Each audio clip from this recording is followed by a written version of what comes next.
জুলাইয়ের পক্ষে ভোট দিলে, গণভোট দিলে পরিবারতন্ত্র একেবারেই চিরদিনের জন্য কবর রচনা হয়ে যাবে। পরিবারতন্ত্র থেকে আর কোনোদিন স্বৈরাচার হতে পারবে না।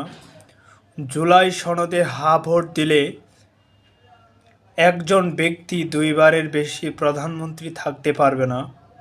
সেই সুবাদে স্বৈরাচার হওয়ারও সুযোগ নেই। জুলাইয়ের পক্ষে ভোট দিলে যে ব্যক্তি দলীয় প্রধান তিনি সরকার প্রধান হতে পারবেন না। জুলাইয়ের পক্ষে ভোট দিলে দ্বিকক্ষ বিশিষ্ট আইনসভা হবে। জুলাইয়ের পক্ষে ভোট দিলে গণমানুষের স্বাধীনতা ফিরবে, সবাই সমান সুযোগ সুবিধা পাবে, দুর্নীতি কমে যাবে। জুলাইয়ের পক্ষে ভোট দিলে